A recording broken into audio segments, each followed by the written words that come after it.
নমস্কাৰ সো কেনে আছা সবে ক্লাস 12 ফৰ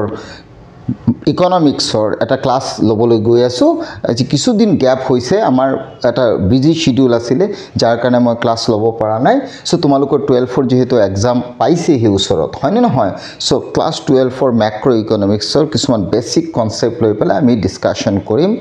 আজিৰ পৰা আকৌ ক্লিয়াৰ তেতিয়া হলে স্পেশাল টপিক এটা মই ডিসকাশন কৰিব গৈ আছো যেটো credit creation by the commercial banks and credit control of the central bank okay means ঋণ সৃষ্টিৰ প্ৰক্ৰিয়া যেটো বাণিজ্যিক বেংকে কৰে আৰু সেই বাণিজ্যিক বেংকৰ ঋণ সৃষ্টিৰ প্ৰক্ৰিয়াটো কেন্দ্ৰীয় বেংকে যে নিয়ন্ত্ৰণ কৰে তাৰ ওপৰত এটা স্পেশাল টপিক লৈ পেলাই আমি ডিসকাশন কৰিব গৈ আছো clear so actual concept controlling of money supply and credit বুলি তুমি ক'ব পাৰা তাৰ এটা স্পেশাল টপিক লৈ পেলাই আমি ডিসকাশন কৰিব গৈ আছো ওকে তেতিয়ালে বলা আমি আৰম্ভ কৰো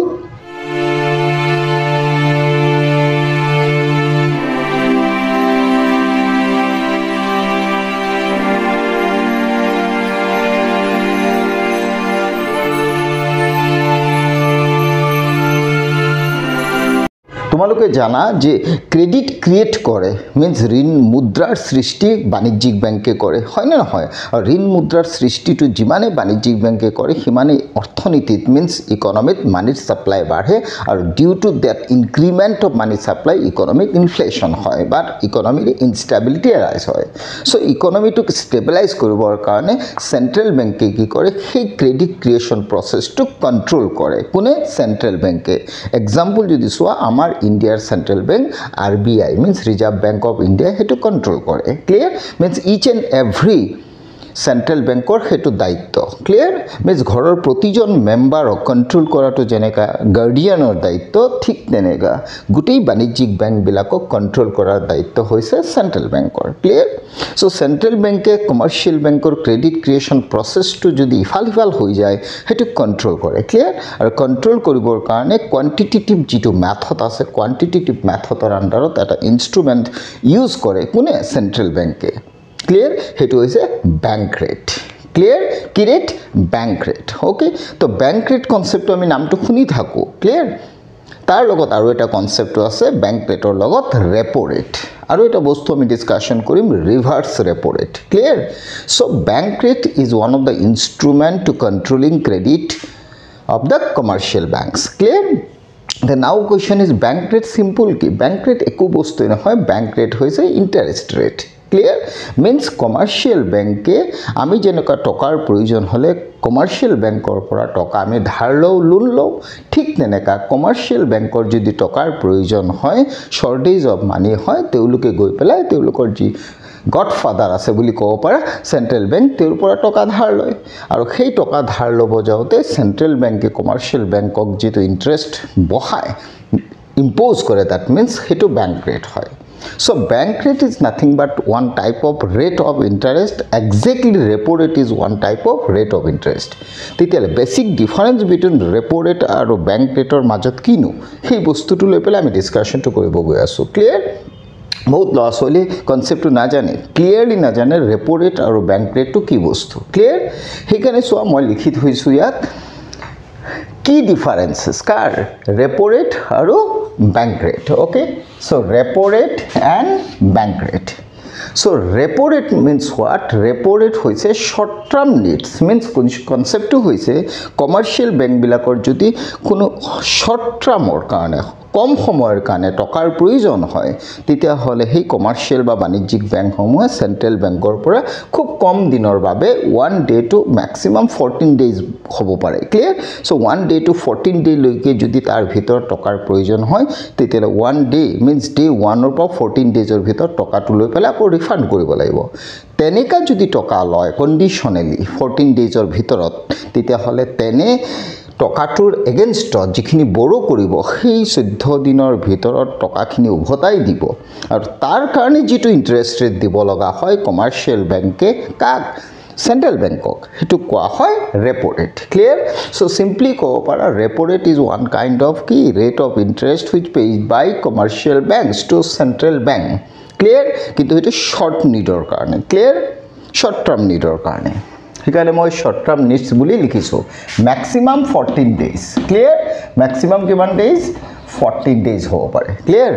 বাট বেংক ৰেটো হৈছে কি কমাৰ্চিয়েল বেংকে টকা ধাৰ ল'ব কাৰ পৰা চেণ্ট্ৰেল বেংকৰ পৰা ক্লিয়াৰ কিন্তু সেইটো লং ডিউৰেশ্যনৰ কাৰণে হ'ব পাৰে মিন্স 14 দিনতকৈ বেছি দিনৰ কাৰণে 14 দিনতকৈ বেছি দিন যদি হয় টকাটো ল'বৰ বাবে যায় কোনে বাণিজ্যিক বেংকে ক'ৰ পৰা চেণ্ট্ৰেল বেংকৰ পৰা ক্লিয়াৰ তেতিয়াহ'লে সেইটো এগেইনষ্টত যিটো ইণ্টাৰেষ্ট ল'ব কোনে চেণ্ট্ৰেল বেংকে সেইটো হৈছে তোমাৰ বেংক ৰেট ক্লিয়াৰ আৰু বেংক ৰেট সদায় লং টাৰ্ম নিডছৰ কাৰণে হয় ক্লিয়াৰ সেকেন্ড হৈছে ৰেপো ৰেটৰ এগেইনষ্টত কি loans against approve securities means repo rate কনসেপ্টৰ লগত যেতিয়া টকা ধাৰ ল'ব কোনে বাণিজ্যিক বেংকে ক'ৰ পৰা চেণ্ট্ৰেল বেংকৰ পৰা তেতিয়া তাৰ এগেইনষ্টত এটা এপ্ৰুভড সিকিউৰিটি তেও ডিপোজিট কৰিব লাগিব কোনে কমাৰ্চিয়েল বেংক সেই এপ্ৰুভ সিকিউৰিটিৰ এগেইনষ্টত হে টকা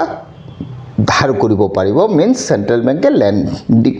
টু প্ৰচিডিউৰটো আগবঢ়াব মিন্স কমাৰ্চিয়েল বেংকে ধাৰ ল'বলৈ হ'লে তাৰ এগেইনষ্টত সিকিউৰিটি দিব লাগিব সিম্পল কথা ক্লিয়াৰ 14 দিনৰ ভিতৰত যেটো হয় কিন্তু বেংক ৰেটৰ এগেইনষ্টত কোনো সিকিউৰিটি দিব নালাগে কিয় দিব নালাগে হেতু এটা বেলেগ টপিক ক্লিয়াৰ বাট কোনো সিকিউৰিটি দিব নালাগে সো নো এনি সিকিউৰিটি বুলি মই লিখিছো ক্লিয়াৰ ৰেপো ৰেট সদায় কম হয় লোৱাৰ হয় মিন্স যেটো শৰ্ট ডিউৰেশ্যনৰ কাৰণে টকা লৈছিলে তাৰ কাৰণে যেটো ইন্টাৰেষ্ট দিব লাগে হেতু কম হয় কিন্তু বেংক ৰেট যেটো লং নিডছৰ কাৰণে লৈছিলে হেতু সদায় হাই হয় সো আজি ডেটত যদি তুমি সোৱা তেতিয়াহলে ৰেপো ৰেট 6.5% আৰু বেংক ৰেট 6.75% ক্লিয়াৰ all দিয়া ৰিপাৰ্চেজ এগ্ৰিমেন্ট মিন্স কোনো এগ্ৰিমেন্ট কৰিব নালাগে এগেইনষ্ট সিকিউৰিটি ক্লিয়াৰ মিন্স ইয়াত ৰিপাৰ্চেজ এগ্ৰিমেন্ট মিন্স ৰেপো ৰেটৰ এগেইনষ্টত এটা কি কৰিবলে সিকিউৰিটিৰ এগেইনষ্টত তেওঁলোকে এটা এগ্ৰিমেন্ট ডিল কৰিব লাগে কোনে কমাৰ্চিয়েল বেংকে উইথ চেণ্ট্ৰেল বেংক ক্লিয়াৰ কিন্তু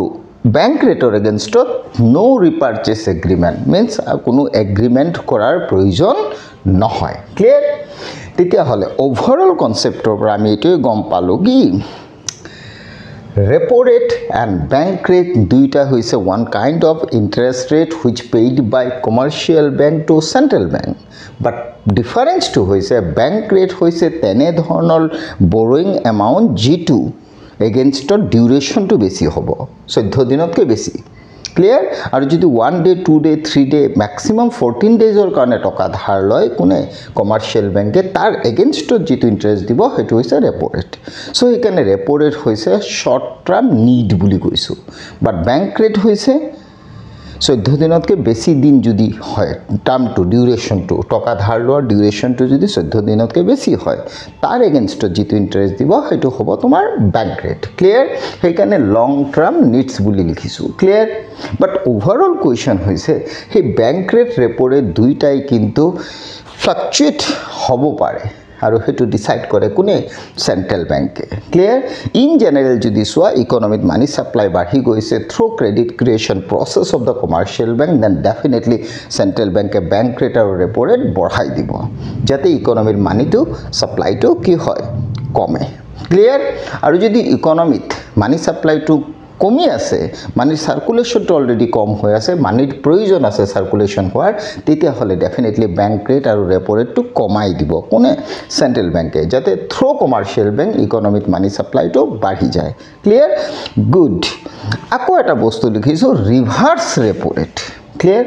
the reverse repo rate to কি বস্তু সোয়া জেনেকা 14 দিনৰ কাৰণে বা 14 দিনৰ ভিতৰত যদি কমাৰ্চিয়েল বেংকে টকা ধাৰ লয় চেণ্ট্ৰেল বেংকৰ পৰা তাৰ কাৰণে যেটো ৰেট দিয়ে মিন্স ৰেট অফ ইন্টাৰেষ্ট 6.5 হেতু হৈছে ৰেপো ৰেট কিন্তু এনেকাও তো হ'ব পাৰে আমি জেনেকা কমাৰ্চিয়েল বেংকৰ পৰা টকা ধাৰ ললে আমি ইন্টাৰেষ্ট দিও আমি সদায় ধাৰে লও হেতুটো নহয় আমাৰ বহুত এক্সেস টকা হাতত জমা পৰি আছে আমি কিনি জমাওতো থও হয় না নহয় ঠিক তেনেকা কমাৰ্চিয়েল বেংকে আমি জেনেকা জমা থলে বেংকে আমাক ইন্টাৰেষ্ট দিয়ে ঠিক তেনেকা কমাৰ্চিয়েল বেংকৰ হাততো ধৰা বহুত টকা জমা পৰি আছে হেবিলাক তো পছাই নিদিয়ে গেলি না যায় সেই এক্সেস যিখিনি কমাৰ্চিয়েল বেংকৰ হাতত টকা আছে সেই এক্সেস টকাখিনি যদি অপ্ৰয়োজনীয় টকা পৰি আছে তেতিয়া হলে সেইখিনি টকা তেওঁলোকে চেণ্ট্ৰেল বেংকত ডিপোজিট কৰে ক্লিয়াৰ means RBI deposit কৰে in the context of India clear আৰু সেইখিনি ডিপোজিট কৰিলে তাৰ এগেইনষ্টত RBI যেটো সেই টকাৰ কাৰণে ইণ্টাৰেষ্ট পে'মেণ্ট কৰে কাক কমাৰ্চিয়েল বেংকক মিনছ ডিপ'জিটৰ এগেইনষ্টত যিটো টকা পায় কমাৰ্চিয়েল বেংকে সেইটো হৈছে ৰিভাৰ্ছ ৰেপ' ৰেট আৰু ৰিভাৰ্ছ ৰেপ' ৰেট মই লিখি থৈছোঁ চোৱা 3.35%। ক্লিয়াৰ মিনছ চিম্পলি ক'ব পাৰা কমাৰ্চিয়েল বেংকে চেণ্ট্ৰেল বেংকৰ পৰা টকা ধাৰ ল'লে শ্বৰ্ট ডিউৰেশ্যনৰ কাৰণে তাৰ এগেইনষ্টত কমাৰ্চিয়েল বেংকে যিটো ইণ্টাৰেষ্ট পে' কৰে সেইটো হৈছে ৰেপ' ৰেট আৰু কমাৰ্চিয়েল বেংকে এক্সেছ মানি যিখিনি তেওঁলোকৰ হাতত আছে সেইখিনি যদি RBIত বা চেণ্ট্ৰেল বেংকত ডিপ'জিট কৰে তাৰ এগেইনষ্টত চেণ্ট্ৰেল বেংকে কমাৰ্চিয়েলক যিটো ইণ্টাৰেষ্ট পে' কৰে সেইটো হৈছে reverse repo' rate means simply repo' rate paid by commercial bank to central bank and reverse repo rate paid by central bank to commercial bank. Clear? Commercial টকা ধাৰ লৈছে তাৰ কাৰণে ইণ্টাৰেষ্ট দিছে সেইটো ৰেপ' ৰেট আৰু কমাৰ্চিয়েলে টকা জমাত হৈছে ডিপ'জিট তাৰ এগেইনষ্টত চেণ্ট্ৰেলে কমাৰ্চিয়েলক টকা দিছে মিনছ ইণ্টাৰেষ্ট দিছে সেইটো হৈছে ৰিভাৰ্ছ ৰেপ' ৰেট কমাৰ্চিয়েলে যিটো দিয়ে ৰেপ' ৰেট চেণ্ট্ৰেলে যিটো কমাৰ্চিয়েলক দিয়ে জমা থোৱাৰ এগেইনষ্টত সেইটোক ৰিভাৰ্ছ ৰেপ' ৰেট বুলি কোৱা হয় আই থিংক তোমালোকে বুজিছা ক্লিয়াৰ চ' এইখিনি বেছিক কনচেপ্ট আছিলে what bank rate and repo' ৰেটৰ বেছিক ডিফাৰেঞ্চ অ'কে যাওঁতে যাওঁতে এই লাইনটো কৈ গৈছোঁ স্পেচিয়েলি যদি ক্ৰেডিট ক্ৰিয়েশ্যন প্ৰচেছত মানি ছাপ্লাই ইকনমিৰ বাঢ়ি যায় আৰু ফাইনেলি ৰিজাল্ট যদি ইনফ্লেশ্যনাৰী চিটুৱেশ্যনে ৰাইজ হয় তেতিয়াহ'লে চেণ্ট্ৰেল বেংকে বেংক ৰেট আৰু ৰেপ' ৰেট বঢ়াই দিব ক্লিয়াৰ আৰু ইকনমিক যদি মানি ৰিকুৱাৰমেণ্ট হয় ক্ৰেডিট ক্ৰিয়েশ্যনটোক বঢ়াব লগা হয় দেন ডেফিনেটলি বেংক ৰেট আৰু ৰেপ' ৰেট চেণ্ট্ৰেল বেংকে কমাই দিব যাতে ইকনমিক মানিৰ চাৰ্কুলেশ্যনটো বাঢ়ি যায় অ'কে থেংক ইউ